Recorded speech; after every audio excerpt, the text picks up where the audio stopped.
Habari za wakati huu na tunakushukuru sana kwa kuungana nasi katika Hello Weekend. Hakika ni wakati mzuri sana na kama ilivyo kawaida basi leo hii tuko tayari kabisa kwa ajili ya kujadiliana ama kusikia kwanza simulizi ya mlengwa wetu katika siku hii ya leo. Atupitishe katika simulizi yake, aweze kutujuza nini ambacho hasa alikipitia, lakini baada ya hapo tutapata nafasi ya kuweza kujadili na wewe pia mtazamaji utapata nafasi ya kuchangia kile ambacho umepata kusikia kupitia simulizi ya mtu wetu husika ambacho tumemweka leo hii.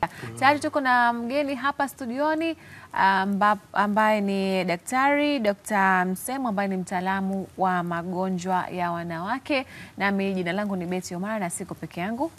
Gilfred Arnold niko hapa. Ukitoka hapa uende ukasali. Sawa kabisa. Tuko kwa ajili ya kupata simulizi ya Esther John ambaye ni mzazi wa Rehema. Rehema ni mtoto ambaye alizaliwa na mama yake akiwa na changamoto ya ufahamu. Kwa hiyo tutapata kusikia simulizi ambayo Esther atatupitisha ndani yake, lakini hasa kile ambacho tutajadili ni kuhusiana na kanuni za kiafya kwa mjamzito.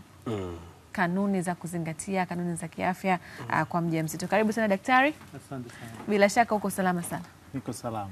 Sawa, basi tuelekee katika kusikiliza au kutazama simulizi ya Esther, lakini pia mtazamaji wewe kama mdau wetu mkuu katika hili basi usisite kututumia ujumbe mfupi kupitia nambari ya simu ambayo inapita hapo katika mkanda wa runinga yako, lakini pia unaweza kutupigia simu kupitia WhatsApp video call baada tu ya kutazama simulizi ya Esther. Karibu. Mtazamaji wa Hello Weekend, ni Jumapili nyingine tena na leo niko manispaa ya Kinondoni, eneo linaitwa Makongo hapa jijini Dar es Salaam, na nimefika kumtembelea Bi Esther John ambaye anashare nasi safari yake ya malezi ya mtoto wake Rehema. Yako mengi ambayo atatuambia, nisimzungumzaji sana. Hii ni Hello Weekend na mimi ni Angela Mondi. Karibu sana.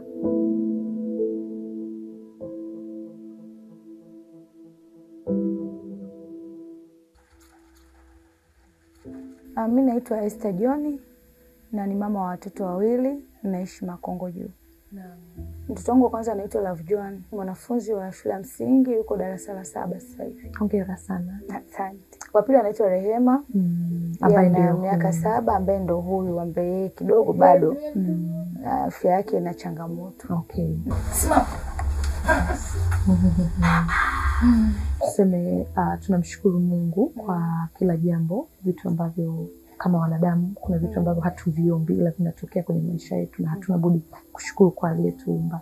Tuje kwenye swala la binti Rehema. Ilikuwaje? Kiukweli wakati niko mjamzito wa Rehema, kitu pekee ambacho nakumbuka wakati wa ujauzito niliumwa sana. Japokuwa hayo yote yani huko kuumwa kote hakukunifanya kujua kwamba labda mtoto nitakayejifungua atakuwa na shida. Nilijua tu ni kawaida kwa sababu tayari na mtoto wa kwanza. Japo yeye sikuumwa sana kama huyu mtoto wa pili. Kwa hiyo nilijua tu ni zile hali za kawaida. Na kwa sababu hata ukienda kliniki unaambiwa tu ni kawaida, mjamzito hizo kupitia ni kawaida, watoto wanatofautiana. Pengine uko unaugua nini hasa wakati huo? Ni homa tu, zile homa tu za ujauzito. Sawa. Unatapika sana kupita kiasi, huwezi kula. Sasa daktari ananiambia kwamba ile miezi 3 ya mwanzoni ndio kipindi ambacho mtoto anaanza kujengeka. Sasa na kama ulikuwa hauli vizuri, ulikuwa unatapika sana, kwa kuna virutubisho ambavyo mtoto alikuwa pengine havipati vizuri. Lakini hao nimekuja kujua baadaye, sasa baada ya kujifungua. Kwa hiyo ilinisumbua tuseme, lakini ilipofika miezi 7 kulikuwa kuna utulivu. Kwa miezi 7 kuna utulivu mpaka miezi 9, mpaka ilifika miezi 9 kabisa. Ndio. Mpaka naenda kujifungua. Na nilijifungua kawaida kabisa. Hospitali gani nilijifungua? Kuna ni zahanati, sikumbuki jina vizuri lakini iko Tabata. Sawa. Kwa sababu kinicho nilikuwa nakaa Kitunda. Kwa nilivyo jifungua mtoto nijifungua na kilo 3.5. Na nilijifungua tu vizuri na alikuwa mtoto mzuri mnene, ana afya nzuri. Basi nilikaa hiyo siku nzima, kesho yake nakumbuka nilifungua Alhamisi alfajiri. Nikashinda hapo. Ijumaa nikaruhusiwa kurudi nyumbani. Kwa nikarudi nyumbani nikiwa na mtoto wangu ananyonya vizuri, ana afya nzuri na mimi mwenyewe naendelea vizuri. Baada ya Ijumaa, Jumamosi, Jumapili usiku ndo nikaanza kuona mbona mtoto kama analalamika sana. Ni baada kama siku 3 hapo. Mbona kama analalamika, nikimpa maziwa anyonyi, lakini ni kama ule mtoto ambaye ana homa. Basi nikasema itabidi asubuhi nimpeleke hospitali kwa maana ya Jumatatu. Kwa Jumatatu nimeamka, nimemwandaa, nimemnyonyesha japo hivyo ananyonya kwa shida. Nikajiandaa nikaondoka. Sasa tumetoka nje na unaona mbona mtoto wangu ni wanjano mwili wote. Sasa Unajua kuna vitu vingine hatuvijui kwenye maisha. Yani ukisikia homa ya njano, kabla niingie kwenye mtandao manjano, kaingia kwenye Google nikaangalia, nikaona dalili nyingi anazo mtoto wangu. Nikasema heko mwanangu kumbe tayari ameshapata changamoto. Kwa nikaenda hospitali ya karibu ambayo ilikuwa ni ya Kitunda. Kufika wakaniambia mtoto sukari imeshuka, itakuwa humnyonyeshi. Nikamwambia namnyonyesha lakini hanyonyi. Basi moja kwa moja wakaniambia usipoteze muda, nenda Amana. Kwa mpaka Amana, process ni ndefu, safiri barabarani. Kumbe tayari mtoto ameshapata homa imezidi kuwa kali na ameshapata kitu kinaitwa degedege. Kwa mimi nilikuwa sijui. Nimefika hospitali wamemwona akasema mtoto amepata degedege, tumeshampa dawa ya kushusha homa lakini inabidi mlazwe. Kwa tukalazwa hiyo Jumatatu. Kama usiku visa 1 saa 2. Lakini kadri masaa yanavyoenda mtoto akazidi kuwa serious. Kwamba siwezi tena kumnyonyesha, ni amelala kama mtu anasema yuko kwenye koma, yani hamki tena. Kwa hiyo imefika saa 7 nakumbuka saa 8 wakaniambia tunakupeleka Muhimbili.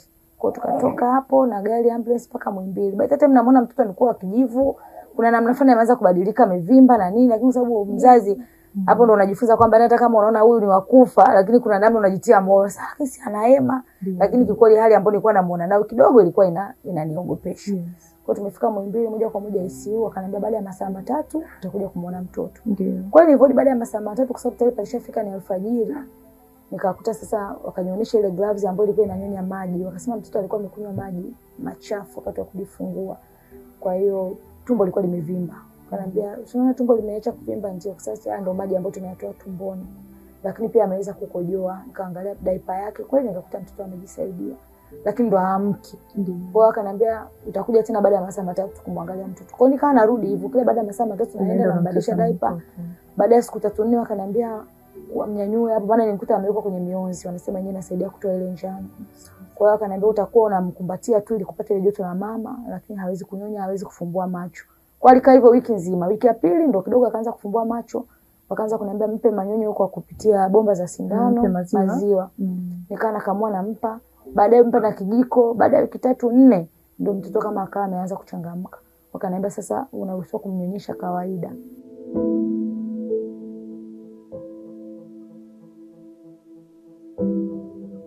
Ukaanza nikaruhusiwa, nikaanza kumnyonyesha na akaanza kunyonya na from there akawa anaongezeka, yani alianza kukua kwa haraka. Ukarudi nyumbani. Karudi nyumbani. Ukaniambia utarudi baada ya miezi 3.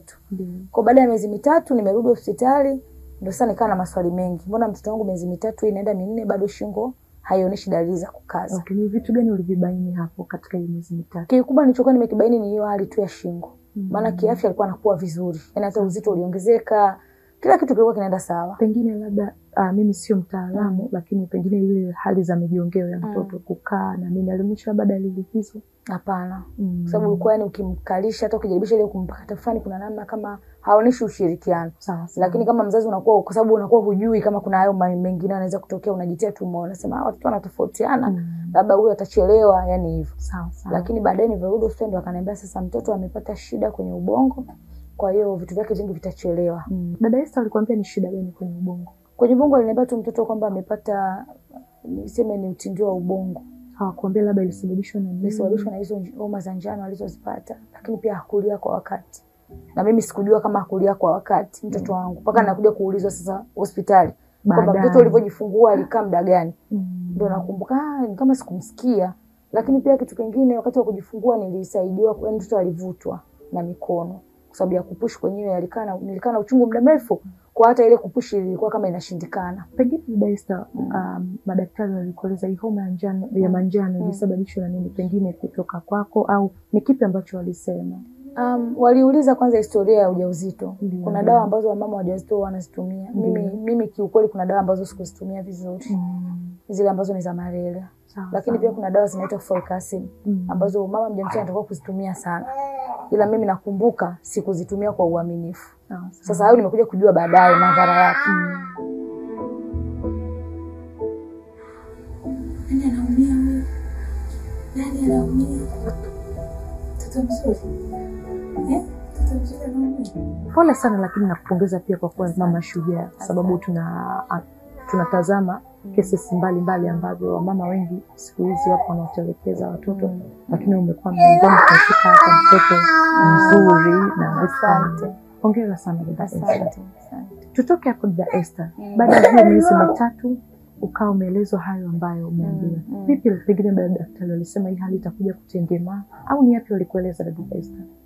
Nakumbuka uzuri nilionana na maspecialist, wanaitwa maspecialist wa neuro, masuala ya vichwa, brain, mfumo wa fahamu. Waliniambia vizuri sana. Wakasema kwamba hii hali inaweza inatokea lakini inachukua muda mrefu, sio 100%. Kwa hiyo walinipa safari nzima ya mtoto.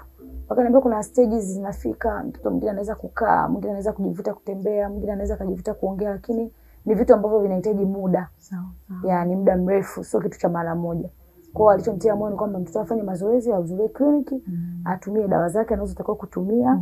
Kwa sababu kuna muda inamtokea hali ya kukaza mwili, viungo, miguu, mikono, anaweza kakamane, unaweza toka mvunja kama hauko makini. Kwa hiyo akaniambia unachotakiwa kufanya, huyu mtoto atakugharimu sana. Kwa sababu wewe ndo mama yake na wewe ndo miguu yake, wewe ndo mikono yake, wewe ndo kila kitu chake. Kwa hiyo unawajibika kama mzazi kuwa na utulivu kwa ajili ya kukaa sawa na mtoto. Kwa hiyo kitu ilinishtua, ilinifanya nisijisikie vizuri kwa wakati huo kwamba unawaza sasa itakuwaje. Kwa sababu nakumbuka wakati nimejifungua pale mtoto alivyoumwa, nilijaribu kumshirikisha babake. Lakini babake akupokea ile hali kwa yani ilimchanganya, naweza nikasema hali hakufurahia. Hapana. Ni baba tofauti. Mtoto wangu kwanza babake ni mwingine na huyu wa pili babake ni mwingine. Kwa hiyo yeye kwake aliona kama kitu ambacho hakiwezekani, kwao hakuna mtoto wa hivyo. Yaani aliona kama yeye hawezi kuzaa mtoto wa jinsi. Kwa hiyo kuna vitu ambavyo alivyoongeongea vilivyoonyesha kabisa kwamba huyu mtu siwezi kuwa naye tena pamoja katika safari ya kulea mtoto. Wala safari yetu ya kimahusiano, kwa sababu kama mtoto anatutenganisha, mimi hatuwezi kuwa kwenye mahusiano mimi na wewe wakati mtoto ambaye anatuunganisha wewe hausiki naye. Kwa hiyo mimi daktari alivyoniambia na hivyo nikachanganya na hiyo mazingira kwamba kumbe sasa hivi niko peke yangu, natakuwa nimwangalie mtoto mimi kama mama yake. Iliniumiza kwa sababu najiangalia sasa mimi ndio inabidi nirudi kazini, kwa sababu toka ujauzito wake sikuwa nafanya kazi yoyote. Huko nyuma nilikuwa nafanya shughuli zangu, nilikuwa nafanya kazi za sales and marketing kwenye makampuni mbalimbali, nilikuwa najituma, nilikuwa na bidii zangu. Lakini sasa huyu alipokuja toka ujauzito nikasifanyi tena kazi. Kwa hiyo sasa nilivyoambiwa tena unatakiwa tena wewe ndio ukae na mtoto wako karibu na nini, kidogo ilini stress. Kwa biashara kazi kila kitu niliacha kufanya, kwa sababu tena unamwachia nani mtoto asiyeongea, mtoto ambaye anakuhitaji wewe muda wote, na bado na wewe unajifunza, maana ni jambo jipya kwenye maisha yako. Mwanangu yule namuona ni mkubwa, nimejifungua je kunisumbua mpaka sasa hivi mkubwa na miaka 11, huyu bado mdogo ndo nakutana na situation kama hiyo. Kwa hiyo kidogo ilinifanya nikae chini, kuanza kukubali hali ya mtoto. Umezaa mtoto mzuri, unaambiwa hawezi kukaa kwa wakati, hawezi kuita mama. Mpaka leo ana miaka 7 hajawahi kuniita mama. Yaani ile kabisa ya kumaanisha kwamba mama au unataka hiki. Ukimwacha hapo ni umemwacha, ukiamua kumtesa ni umemtesa, ukiamua kumwacha na diaper muda siku nzima ni wewe. Kwa hiyo ni mtoto ambaye ikanilazimisha sasa kuanza kumsoma kwa taratibu. Lakini wakati huo nikiangalia sasa hapa natoboaje, maisha mengine yanaendeleaje. Kwa hiyo ilichukua muda mrefu kiukweli. Lakini kutoka hapo dada Esther mpaka hii leo miaka 7 safari ndio imekuwa hivyo. Safari imekuwa hivyo. Tena sasa hivi ana nafuu sana, namshukuru Mungu. Kwa sababu huko nyuma tulikuwa tunalazwa sana hospitali. Yaani faili la Rehema Muhimbili ilikuwa liko juu. Kila ukikaa wiki 2 mwezi lazima mmerudi. Mtoto anauma. Sasa kilichokuwa kinamtesa zaidi baada ya kugundua hizo shida zingine za brain na nini, akawa anapata wanaita aspiration pneumonia kitaalamu. Kwamba anakuwa anapata ile kama anapaliwa. Kwa hiyo unampa chakula unaweza kumlaza hivyo, kumbe chakula kimerudi, kimempaliwa, kimeenda kwenye hewa, au hata pale unapomlisha ni huyu hawezi kula ukamaliza hajakoa. Kwa hiyo hivyo. Kwa hiyo hali sasa ndio inatufanya tulaze, kwa sababu ikizidi anapata homa kali sana ambapo huwezi kustahimili nyumbani. Na mara nyingi mlikuwa mkienda unakuta sababu ni kwenye mfumo wa mapafu huku pumuaji, unakuta lazima mkae ICU, awekewe oksijeni, yani hivyo vurugu zilikuwa za staili. Lakini alipofika miaka 5-6 naweza kusema kidogo nimepumua kwa habari ya kwenda sasa hospitali kwamba yeye mtoto anaumwa. Kwa sababu pia nimeweza kujua namna ya kumposition, kumlisha, unamlisha nini. Sasa hizo ndio vitu vyote ambavyo vinanifanya lazima mimi niwepo. Yaani hata kama nitakuwa na mtu wa kunisaidia, atamhudumia labda mlo mmoja kwa siku, lakini milo mingine yote inayofuata inabidi mimi nimsaidie. Na ikitokea siku nzima mimi sijamgusa kwenye chakula, lazima nikirudi utakuta kifua kizito, utakuta na koa. Yaani utakuta tu kuna hali fulani haziko vizuri. Sasa ili kupunguza zile spidi za hospitali, unalazimika sasa kupambana mwenyewe, ufanye unachokifanya lakini huko unaangalia mtoto wako. Na ni kweli kwa sababu mtoto ni mama na malezi ni mama, na hasa katika hii hali. Ndio maana hata mwanzo nikaona kweli unastahili pongezi sana dada Esther. Dada Esther, ili Rehema aendelee kutengemaa kama ambavyo madaktari walikuambia, japo inachukua muda mrefu. Ni yapi ambayo kila siku inatakiwa Rehema afanyiwe, au kama mama uhakikishe kwamba haya yanakuwepo ili Rehema aweze kuwa sawa katika safari yake hiyo ambayo madaktari walisema? Kwanza kabisa kitu kikubwa ambacho madaktari wanataka mtoto awe salama. Mazingira. Unamwacha na nani? Anakaa wapi? Muda gani? Usalama, yani usalama wake ni muhimu kuliko kitu kingine chochote kile. Jambo la pili anatakiwa kula vizuri. Anatakiwa kula vizuri, milo yake yote 5 mpaka 6 kwa siku. Na wale vitu ambavyo vinaeleweka. Lakini kitu cha tatu ni dawa. Na dawa ambazo anatumia kila siku. Hatakiwi kuacha. Zinamsaidia nini hizo dawa? Zinamsaidia ku relax. Yani brain tu inakuwa relax, kwa hiyo anakuwa na utulivu. Akikosa hizo dawa anakuwa vibaya. Mwili wake unakaza sana, hata wewe mwenyewe kumbeba uwezi tena. Na hata ukisema umwache hapo anateseka, utamkuta na sweat, utakuta kuna muda mpaka anajingata. Kwa hizo dawa zinamsaidia brain yake ku relax. Apate muda wa kulala kama watoto wengine, amke acheze kawaida ile normal hivi. Lakini asipotumia hizo dawa hata kwa siku moja inakuwa ni changamoto sana. Lakini kitu kingine ambacho kinahitajika ni mazoezi. Rehema anahitaji mazoezi ya kila siku. Sasa mimi kuna miaka karibia 2-3 alikuwa haendi mazoezi. Kwa sababu unakuta ukimpeleka mazoezi hapo unamaliza siku nzima huko na unatakiwa mwenyewe ndio umhudumie chakula, ufanye kazi. Kwa hiyo nikaona hapa cha kufanya mimi nipambane apate dawa, apate chakula. Hayo mambo ya mazoezi mimi mwenyewe tu nyumbani, na hali pia ya kipato, kwa sababu unapotembea na huyu usafiri wake utatumia daladala, lakini sio sana, itakutesa. Yaani usafiri wake mara nyingi ni bajaji au pikipiki. Kwa gharama za usafiri ni shilingi ngapi mpaka huko kwenye mazoezi? Unatumia kiasi gani dada? Ni 10,000 kwa siku. Ni 10,000 kwa siku. Hizo umetumia bajaji au umetumia pikipiki. Ni 10,000 kwa siku. Sasa haya yote uko peke yako, wewe ndiye unashika nafasi ya baba, unashika nafasi ya mama na vitu kama hivyo. Unafanya nini ili muendelee kuishi? Kwa kweli ni changamoto sana. Lakini kwa sababu mimi ni mama na nimeshaamua kusimama kwenye nafasi yangu kama mama. Na yote hii inasukumwa na upendo kwa watoto wangu, kwa sababu watoto wangu wote niliwapata nikiwa na akili timamu. Sikurubuniwa, sikuwa under 18 kusema baba ni teenager umeshawishika, hapana. Nilikuwa najua anachokifanya. Kwa hiyo naona hii ni gharama yangu mimi ambayo natakiwa kulipa kwa watoto wangu. Kwa hiyo mimi ninachokifanya, na mwanzoni nilikuwa nafanya kazi kwenye maofisi ya watu, lakini toka nimepata mtoto wangu maisha yakabadilika. Kwa hiyo mimi ninachofanya ni kile ambacho ni rafiki kwangu, lakini rafiki kwa mtoto wangu. Kwa mfano kazi ya kunifanya nikae asubuhi mpaka usiku bado mimi siwezi. Kwa sababu usiku nzima kutokumuona mtoto ni changamoto. Kwa hiyo mimi kazi zangu nyingi nazifanya nimejiajiri mwenyewe. Na nimejiajiri kwa kazi za kufanya kazi za usafi kwenye majumba ya watu. Kwa hiyo mtu akiniambia baba njoo nifulie, njoo nipigie pasi, labda na wageni, njoo nisaidie kupika, labda na safiri, nataka nyumba yangu ikae kwenye mazingira fulani, mimi ndo kazi zangu ambazo nazifanya. Kwa hiyo ndo natumia nguvu kubwa sana kuaminisha watu, kujitangaza, kwa sababu watu wengine wananiruhusu niende na mtoto wangu, na mbeba mwanangu na kuwa comfortable, nafanya shughuli zao, mtoto wangu atakula, hivyo ndio dunia nyumbani. Hiyo ndo kazi kubwa ambayo naifanya.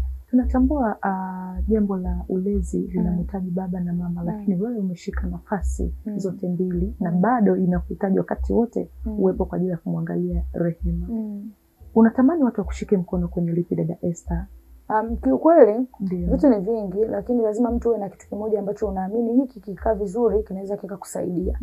Kwa sababu kwa sasa hivi kazi kubwa ambazo nafanya ni za usafi, kufuata ile experience tayari na baadhi ya wateja. Natamani sana kuwa na ofisi yangu ambayo ni ya dry cleaner, ambayo nikikaa hapo ofisini nitapokea wateja wangu, lakini mwanangu ana wheelchair zake za kukaa au ana kitanda chake, anakuwa salama nikiwa naye. Kwa hiyo ndio ofisi ambayo naamini kama nikishikwa mkono, nikawa na ofisi, nikapata dry cleaner ile machine, washing machine, nikapata sehemu nzuri, nikianza tu na mtaji mdogo wa frame na hiyo washing machine, inanitosha kabisa kuendelea kufanya vitu vingine, kwa sababu na ofisi unaweza kuzalisha vitu vingine vidogo vidogo ambavyo vinakusupport. Kwa hiyo issue kubwa ni eneo, ni frame, gharama za kodi, lakini na kutendea kazi. Walau miezi 6. Walau miezi 6 ukipata kodi ya miezi 6, ukapata na hiyo mashine yako, ukaweka ofisi yako ikawa vizuri. Ni rahisi hata mimi kujitangaza, kwa sababu pia kwenye upande wa matangazo niko vizuri mimi mwenyewe. Ni kweli nimekuona hata katika page zako. Naweza kutangaza vitu vyangu mwenyewe. Kwa hiyo nikipata kabisa ofisi nikajitangaza huko mitandaoni wapi na nikawa mwaminifu, na mimi nitapata wateja wengi, lakini pia hapo napata muda mimi wa kukaa na watoto wangu. Hongera sana kwa kuwa mpambanaji. Nashukuru. Naam dada Esther, tuje kwenye neno. Wewe ni mama na umeona haya ambayo yametokea na tunasema kila jambo linatokea kwa sababu. Ndio. Unashauri nini wa mama wengine ambao pengine wanalea watoto kama Rehema lakini pia katika zile tunasema nyakati za ujauzito? Una neno gani kwao? Kwa wale ambao tayari mpo kwenye umri wa kuwa wajawazito, mko kwenye ndoa, yani mko kwenye mazingira ambao ni rafiki kwenu. Ukiwa mjamzito, maana madaktari pia wanashauri hata kabla ya ujauzito upo kwenye hizo process. Maana unajua hata kubeba mimba ni maandalizi. So kuna vile vitu vya msingi vya kuzingatia. Kapime afya yako, ujue kwanza unaweza kuconceive ukibeba mimba, vitu gani viwe salama kwanza kwako wewe kama mama.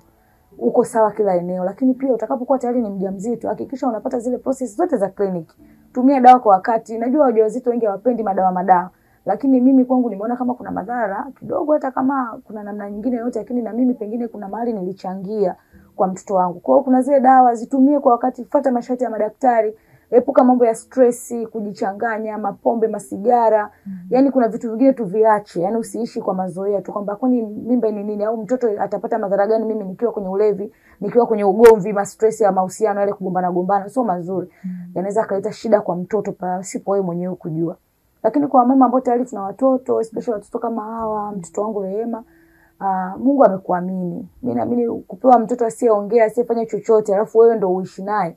Mimi naamini Mungu amekuamini. Kwa hiyo ni jukumu lako wewe na mimi kuhakikisha tuna play part yetu vizuri ili tusiwe na deni kwa huyu ambaye ametupa huyu mtoto. Kwa sababu mimi huwa naogopa kumtesa mtoto wangu, naogopa kumnyanyapaa mtoto wangu, naogopa kumnungunikia, sijawahi kumlalamikia, sijawahi kumchukia, sijawahi kumkatia tamaa. Kwa sababu yeye ukiangalia hana kosa lolote. Ni wewe tu umepita, yani amepitia kwako. Kwa wewe ambao tayari una watoto, aidha ambao wana shida kidogo kama ya Rehema wangu au tu watoto wengine ambao ni wazima, wapende watoto hata kama unalea peke yako. Kwa sababu ukianza kugombana na huyo uleza naye, unapoteza nguvu nyingi. Kwa sababu mimi niliacha kugombana hivyo, yani kufuatilia. Kwamba kwani hudumii mtoto, kwani ufanye hivi? Niona yeye ana akili na mimi na akili. Kwa hiyo mimi ngoja ni play part yangu. Hata watoto wangu sijawahi kuambia mabaya ya wazazi wenzangu kwamba tuligombana. Ulikuwa ni ujinga wetu sisi kama sisi. Kwa hiyo mimi niwatie moyo, hata kama unalea watoto peke yako, usimjaze sumu mtoto kumchukia baba yake. Lakini usitumie nguvu nyingi kuweka hasira. Yaani unajua hasira na chuki vinanyonya moyo, vinakondesha mwili wako. Mimi nilijifunza kweli unapita kwenye mazingira ya chuki, hasira, niliwachukia, niliwakasirikia, lakini mwisho wa siku nimeachilia na nimewasamehe ili moyo wangu sasa uwe na nafasi kubwa ya amani na furaha ili niweze kuambukiza kwa watoto wangu. Asante sana Mama Esther. Pengine ombi lako pia kwa wananchi.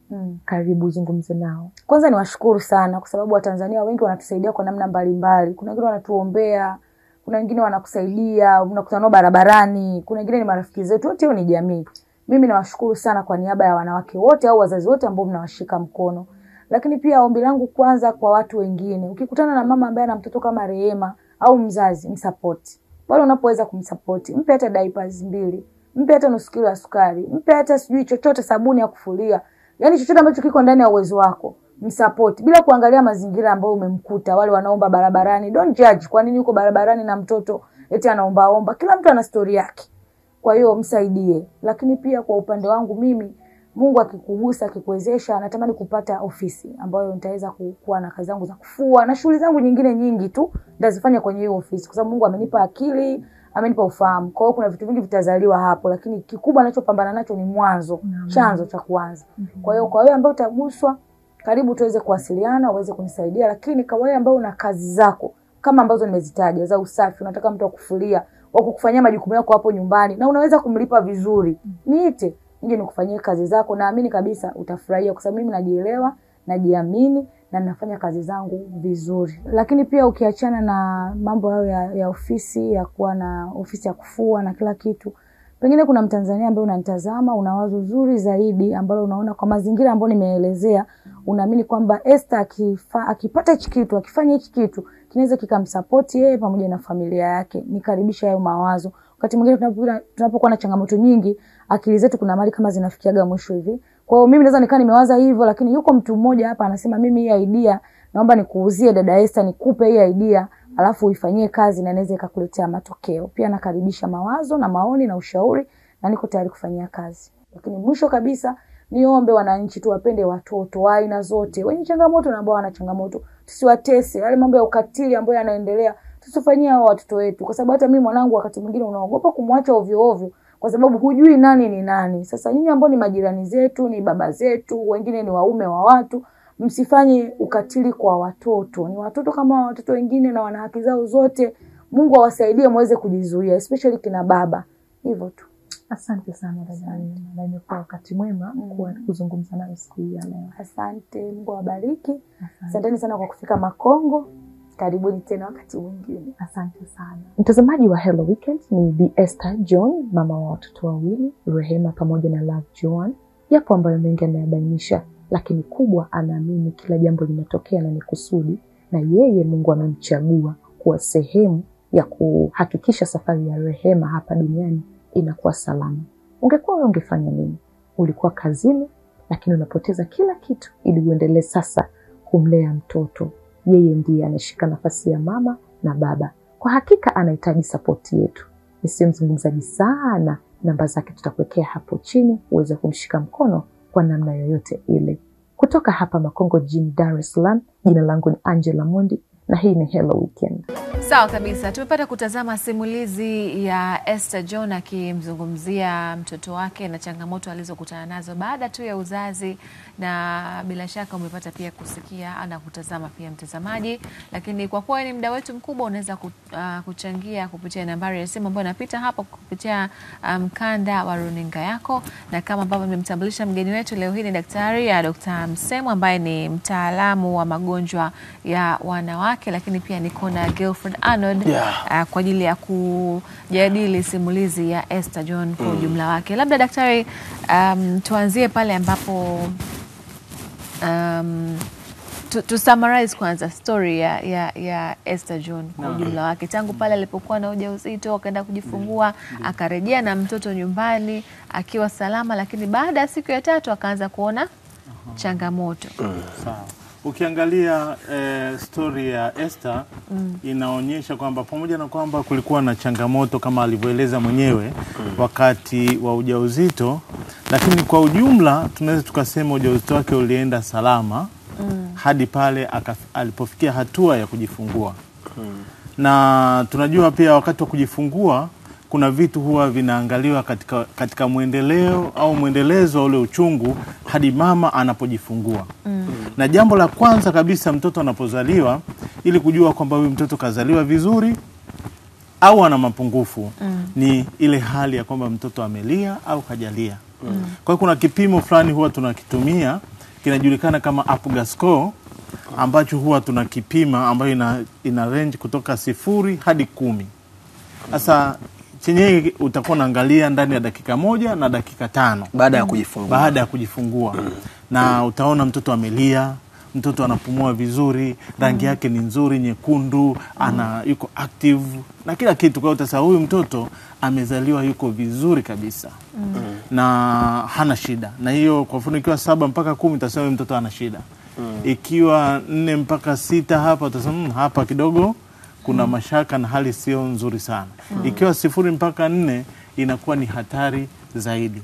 Lakini ukimsikiliza yeye anasema pia mtoto wake alizaliwa vizuri na akawa ananyonya vizuri kabisa. Na nafikiri walimtizama kwa muda wa masaa kama 24, then wakamruhusu arudi zake nyumbani. Sasa inavyoonekana tatizo limeanza baada ya kurudi nyumbani. Ndio sasa mtoto akaanza kulia, anapata homa na degedege, na baadaye akaona kwamba mtoto ana manjano. Kwa hiyo ukiniuliza nitasema hapa ndipo tatizo lilipokuwa limejikita. Kwa hiyo baada ya hapo ndio akawa amerudishwa sasa kule hospitali akapata matibabu, lakini kwa bahati mbaya inaonekana kulikuwa na kuchelewa kufikia hiyo hatua ya kupata huduma hizo, na hatimaye ikatokea hicho ambacho kimetokea. Swali langu dokta, unadhani kitu gani kilitokea wewe kama daktari ikaanza kuleta itilafu baada ya yeye kurudi nyumbani? Kwanza ni kitu ambacho huwa kinatokea kwa kina mama wengi wanapojifungua. Watoto wanaozaliwa inaweza ikatokea mtoto either akapata homa, either kwa sababu zozote zile, either hajanyonyeshwa vizuri, akapata ile homa kutokana na kutokupata maji ya kutosha mwilini, inaitwa dehydration fever. Lakini wengine wanaweza wakapata homa kwa sababu ya maambukizi. Yani mtoto kishazaliwa vizuri lakini akapata maambukizi akiwa nje. Kwa lugha ya kitaalamu inaitwa sepsemia. Kwa hiyo anapata maambukizi katika damu ambayo sasa inapelekea anapata homa kali. Wakati huo ishara ya kwamba ana changamoto inawezekana sasa ikaambatana na manjano. Kwa ile hali ya kupata njano ile ni kwa sababu either ya maambukizi au kwa sababu nyinginezo ambazo zinasababisha mlundikano wa ile manjano katika mwili, inaitwa bilirubin. Inapojilundika sana ndani ya mwili, sasa ndio inaonekana mtoto anakuwa wa njano. Sasa madhara yanaweza kujitokeza either kwa sababu ya hii homa iliyosababishwa na maambukizi kwenye damu ikaenda ikaathiri ubongo, ambayo kwa lugha ya kitaalamu tunaita meningitis. Yani inakuwa ni homa ya uti wa mgongo au homa ya ubongo. Inatokea hivyo. Halafu au haya manjano yenyewe yakiwa mengi sana yanaweza pia na yenyewe yakasababisha mtoto huyu akadhurika ubongo wake. Kwa hiyo it's either of the two. Lakini sasa yeye alikwenda mbali zaidi akapata degedege. Kwa hiyo na yenyewe pia inaweza ikaenda imeathiri ubongo. Kwa hiyo hivi vyote ni vitu ambavyo vilitakiwa viwe vimechukuliwa hatua haraka na mapema iwezekanavyo kabla ya kufikia hatua hiyo. Okay. Tumemsikia pia Esther akizungumzia kuhusiana na swala la kuambiwa na daktari kwamba maji mtoto alikunywa maji machafu. Ndio. Hiyo nayo ina mchango wote kwa namna yote, hata kama sio kwa situation ya mtoto wa Esther. Inapotokea mtoto amezaliwa, wakati ile process ya kujifungua, kuna vitu huwa tunavifuatilia, ikiwemo mapigo ya moyo ya mtoto kule ndani, hali kadhalika kuangalia yale maji yanayotoka yana rangi gani na kadhalika hadi mtoto anapotoka. Lakini kitu tunachokiangalia golden hours au tuseme muda ule wa dhahabu ambao tunauzingatia sana ni ile dakika ya kwanza baada ya kujifungua hadi dakika ya 5 baada ya kujifungua. Ile ndio muda ule tunaita wa dhahabu. Kama mtoto amezaliwa ndani ya dakika 1 amelia vizuri, anapumua vizuri na rangi yake iko vizuri na kila kitu kiko vizuri, hakuna uwezekano kwamba mtoto huyu atakuwa amekunywa. Maana tunaposema kunywa, wengine wanasema wanatafsiri vibaya. Swala la kunywa maji kuingia tumboni sio issue. Kinacholeta shida ni mtoto akivuta yale maji yakaingia katika mfumo wa hewa. Okay. Kwa hiyo kama mtoto amezaliwa ndani ya dakika 1 akawa yuko vizuri, afu ndani ya dakika 5 akawa yuko vizuri, uwezekano kwamba alikunywa maji, natumia hilo neno la mtaani, kunywa maji. Lakini inakuwa ni kwamba yale maji aliyavuta akaingia katika mfumo wa hewa, ndio yakaleta athari, unakuwa ni mdogo sana. Labda sasa itokee bahati mbaya, baada ya hapo labda akapaliwa sasa na aidha wakati ananyonyeshwa au na kitu kingine chochote kikampalia, kikaingia katika mfumo wa hewa na kikaleta sasa tena changamoto katika mfumo wa hewa.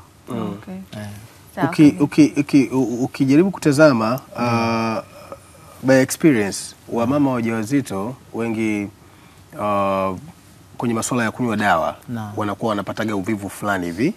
Sasa sijui ni natural inatokea au ni ila wanapataga uvivu. Unakuta aidha anaumwa malaria katikati akiwa mjamzito, labda malizi dawa, na ukijaribu kusikiliza story vizuri ya Esther, yeye anaamini kwamba kuna wakati alikuwa dawa za malaria, anasema alikuwa atumia malizi zile sulfuric acid, zile dawa za kuongeza anasema yana amini dawa za malaria zinaitwa SP. Nikisema tu SP zinaeleka, lakini wengine wanazita metakafi majina ya biashara au fancy majina ya biashara. Lakini SP na maana ni kifupisho tu cha aina ya dawa ambayo inatumika kwa ajili ya malaria. Hii folic acid na yenyewe ina majukumu yake mengine katika kumkuza mtoto anapokuwa tumboni. Sasa yeye anaamini kutotumia hizo dawa vizuri inawezekana imesababisha hii. Labda hoja sasa hapa inayokuja ni umuhimu wa kuhudhuria kliniki na katika umuhimu huo ni mambo gani tunapaswa kuyazingatia tunapohudhuria kliniki. Kwa sababu hivi vitu vimepangiliwa kwamba ukianza unatakiwa uende hivi na hivi na hivi mpaka mwisho. Mathalani inashauriwa kwamba angalau mama anatakiwa kufanya hudhurio moja kabla ya kufikisha miezi 3 ya ujauzito. Yani hudhurio angalau moja.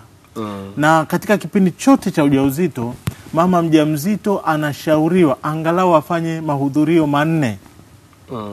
Angalau, lakini anaweza akayafanya mengi zaidi kulingana na atakavyoshauriwa na wataalamu na kulingana na taratibu ambazo zimepangwa. Na katika uhudhuriaji huu kuna ushauri mbalimbali ambao wanapatiwa. Ikiwemo ushauri wa lishe, aina gani ya vyakula wanatakiwa kula, aina gani ya vyakula wanatakiwa wasile. Wakati huo huo kuna ushauri pia kuhusiana na dawa mbalimbali ambazo wanatakiwa kutumia, lakini pia dawa ambazo hawatakiwi kuzitumia wakati wa ujauzito.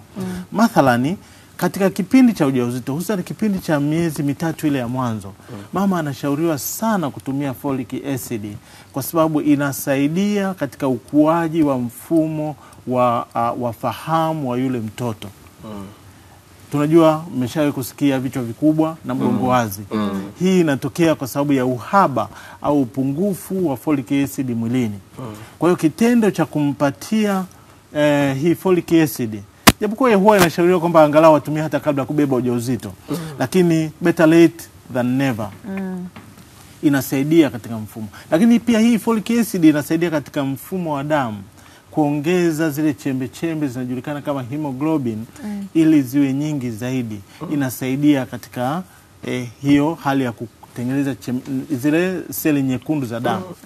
Na inapofikia saa muda unavyokwenda, hususan katika hii theluthi ya pili ya ujauzito, kuna dawa ambazo pia mama anashauriwa kuzitumia, ikiwemo dawa za malaria ambazo kwa miongozo ya sasa hivi anatakiwa angalau atumie mara 4 katika kipindi cha ujauzito wake. Ndio hizo SP. Kama hana allergy, allergy tunaita mzio kwa Kiswahili. Kama hana allergy ya dawa za sulfa, anashauriwa kutumia hizi dawa za malaria angalau mara 4. Akitumia mara 1 si vibaya. Lakini zikifika 4 ndio miongozo inasema hivyo. Na kuna dawa za minyoo pia huwa wanapewa. Sasa hivi ndio vile vitu ambavyo anapewa routinely. Na akishavuka miezi 3 anashauriwa sasa apewe madini chuma pia. Kwa hiyo atapewa ile folic acid, lakini pia atapewa madini chuma.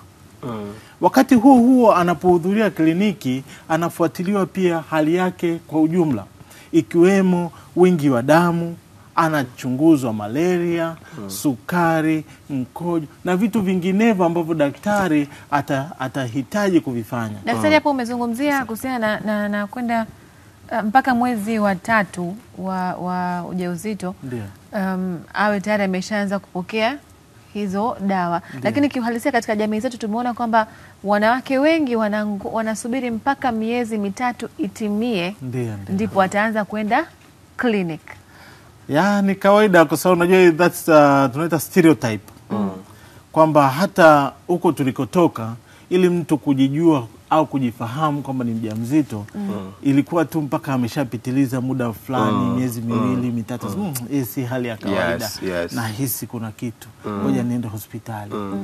Tofauti na siku hizi kidogo maendeleo yanaongezeka. Mtu unakuta amekosa siku zake siku 2, 3, anaenda kupima na kujikuta ni mjamzito. Na kitu kingine kinachojitokeza ni kwamba kwa sababu mazingira yetu pia yamekuwa hayaruhusu sana kufahamu hali ya ujauzito wa mama unavyoendelea katika hatua za mapema mwanzoni. Napoongelea hivyo na maanisha Tanzania ni pana. Lakini pia tuna vituo mbalimbali kuanzia zahanati hadi kituo cha juu kabisa kile hospitali ya taifa. Kwa katika hivi vituo vya chini, zahanati, vituo vya afya, vingi havina vifaa vile ambavyo vinavyotumika kutambua kwamba ujauzito unaendeleaje. Kama ultrasound na kadhalika. Kwa hiyo wanategemea zaidi kuona. Anapima kwa mkono, anajua sasa hivi ujauzito unaendelea vizuri kwa sababu amefikisha miezi 4, kwa sababu amefikisha miezi 5 na kadhalika. Sisi tunatumia vipimo vya wiki. Kwa hiyo utasema labda ana wiki 16, 18, 20 kutokana na tarehe na kugusa pamoja. Kuna namna ya kupima. Au kutumia futikamba. Futikamba ni tape measure kama sikosei. Kwa hiyo unaweza ukatumia tape measure au ukatumia mkono wako kujua kuwa ujauzito huu sasa umefikia hatua fulani. Kwa hiyo kwa mimba ambayo au ujauzito ambao ni chini ya miezi 3 haionekani juu, huwezi kuipima. Huwezi kuipima. Sasa kwa kesi ya mzazi huyu wa Rehema. Ndio. Yeye anaamini kwamba kutokutumia madawa vizuri kumesababisha hii kesi ya mtoto. Kwa sababu tunapoongelea swala la kutumia dawa za malaria wakati wa ujauzito ni ili kuzuia mama anapopata malaria asipate changamoto kama upungufu wa damu na yeye mwenyewe kuugua. Lakini pia tunazuia mtoto yule kuzaliwa akiwa na changamoto ya malaria. Inajulikana kama congenital malaria. Kwa ndio maana tunawapatia zile dawa. Hata hivyo uwezekano wa kutokea kwa hiyo congenital malaria ni chini ya 1%.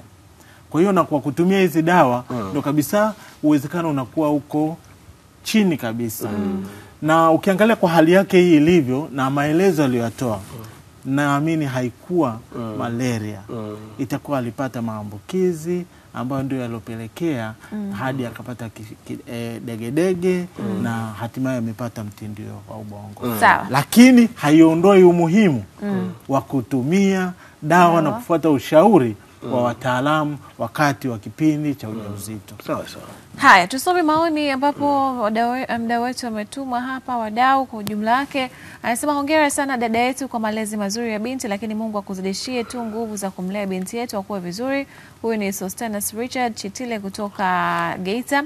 Mwenyezi Mungu akusaidie sana, naamini mtoto atakuwa. Huyu ni Chema kutoka Mwanza Ukelewe. Hello weekend, naitwa Mwalimu Muhammad Lutengwe, nipo Mlalo Lushoto Tanga. Napenda kumpongeza huyo dada kwa kuwa imara kwa changamoto zilizomkuta. Kiukweli yupo vizuri, bado kuna haja ya kuendelea kuboresha vipindi vya elimu. Tunashukuru sana.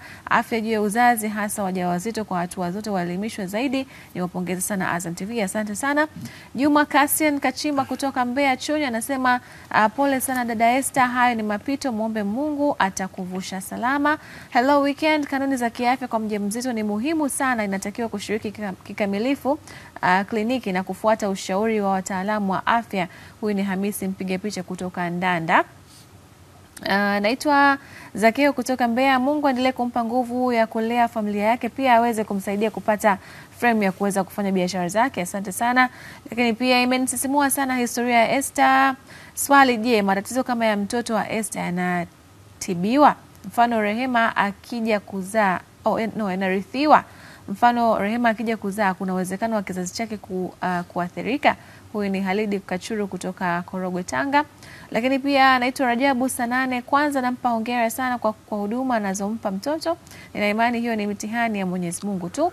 Lakini pia Andrea Tela Mwangala anasema naomba kuuliza kwa nini matumizi ya folic acid yawe muhimu kwa karne hizi na wakati kwa kipindi cha matibabu yetu haya mambo hayakuwepo na pia hayakuwa na mlundikano wa hayo magonjwa ya mgongo wazi. Lakini pili, naomba kufahamu kuhusu hili transition hii ya utandawazi ndio iliyoathiri.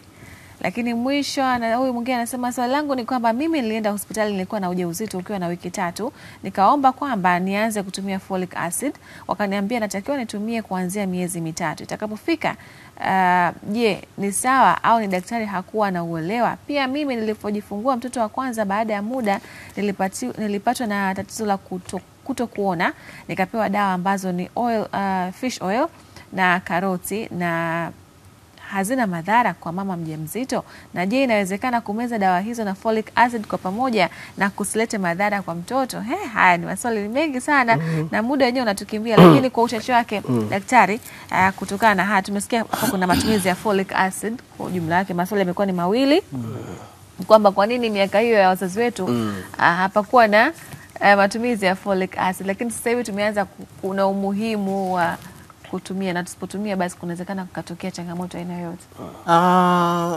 Swala kwamba wazazi wetu walikuwa hawatumii folic acid na sisi tunatumia, kwanza kuna vitu vinaongezeka kila siku na taaluma zinaongezeka kila siku. Kwa hiyo ni muhimu kwamba tuzingatie ushauri kulingana na jinsi ambavyo tunavyoendelea kujifunza vitu vipya. Hata hivyo hizi folic acid huwa zinapatikana katika mboga mbalimbali na vyakula mbalimbali vya natural. Kwa hiyo sio lazima tu kwamba utumie vidonge, lakini kwa mfano kuna watu huwa tunashauri tumia mboga za majani sana na upishi wake uzingatiwe. Sasa haya ni ushauri mpana sana. Kwa hiyo ni swala ambalo hii folic acid kwamba tu inapatikana katika vidonge. Na sio kwamba mtu asipotumia atapata madhara ya moja kwa moja. Kwa sababu kuna wengi tu hawatumii na wamejifungua salama. Ila tunachosema ili kuhakikisha kwamba tunazuia, tunaondoa kabisa ile tatizo. Ni vyema watu watumie kwa sababu hatujui ni nani ambaye atakuja kupata tatizo na nani ambaye hatapata. Na ukichukulia kwamba huwa hatupimi hizi folic acid katika damu kujua huyu ana upungufu na huyu hana. Yes. Je, sasa ikitokea kwamba tayari una upungufu wa folic acid ukapata mtoto wa kichwa kikubwa au mgongo wazi, inakuaje? Swala lingine ni kuhusiana na matibabu ya hili tatizo la mtoto Rehema. Ni ukweli kwamba mtindio wa ubongo ni athari inayojitokeza baada ya kuumizwa kwa ubongo ambao ndio kwanza unaendelea. Aidha mtoto akiwa tumboni au akiwa anazaliwa au pale ambapo ndo ameshazaliwa tayari, akipata insult, akipata tatizo la madhara katika ubongo, inaweza ikapelekea hii mtindio wa ubongo. Na seli za ubongo tofauti na seli nyinginezo hazijirudii kwa yani hazijitengenezi tena zikishaharibika. Kwa hiyo inachotakiwa tu ni kufanyishwa mazoezi na kuendelea kufundishwa taratibu hadi pale ambapo atakavyoendelea kurecover taratibu. Wengine kama hakuathirika sana anaweza catch up. Lakini kama aliathirika sana inakuwa ni changamoto. Sawa. Daktari, kwa sekunde 30 kanuni hasa kwa mjamzito zile ambazo anatakiwa kuzizingatia kwa ujumla wake. Na stress, aipuke vipi stress kwa sababu zinaleta shida. Sawa. Kanuni muhimu sana ya kwanza ni kuhudhuria kliniki mara kwa mara kwa jinsi alivyoshauriwa, kuzingatia lishe bora, kuepuka matumizi ya dawa matumizi ya dawa holela bila kupata ushauri wa wataalamu, lakini pia kupata ushauri na kuzingatia hali yake ya kiafya ya mwili na kiakili ili kuhakikisha kwa mtoto anakuwa salama hadi kufikia hatua ya kujifungua. Okay. Kushukuru sana daktari. Nashukuru sana. Sawa. Umesikia? Nimesikia. Actually mimi ni mtu mzuri, mimi mzazi bora sana. Sawa. Bila shaka mtazamaji utakuwa umepata nafasi ya kuelewa kile ambacho kimezungumzwa hapa leo hii kupitia simulizi ya Esther John kuhusiana na mtoto wake Rehema, lakini pia daktari ameweza kutupitisha kupitia kile ambacho anakifahamu na experience yake katika kazi kwa ajili ya kanuni za kuzingatia hasa kwa wajawazito kwa ujumla wake. Tunakushukuru sana Dr. Msemo ambaye ni mtaalamu wa magonjwa ya wanawake, lakini pia tunakushukuru sana Gilfred Arnold kwa kushiriki. Wanampataje? Watu watataka maana wanaendelea kutuma message huko. Wanakupataje? Mimi napatikana kwa namba 0717 421 520. Mitandao ya kijamii yote ukinitafuta kwa Dr. Msemo unanipata. Lakini pia anapatikana pale kliniki ya kibingwa ya Specialized Polyclinic iko pale Mlimani Tower mkabala na Mlimani City. Shukrani sana. Nashukuru sana. Jina langu ni Betty Omara, asante kwa kuwa nasi, tupate mapumziko.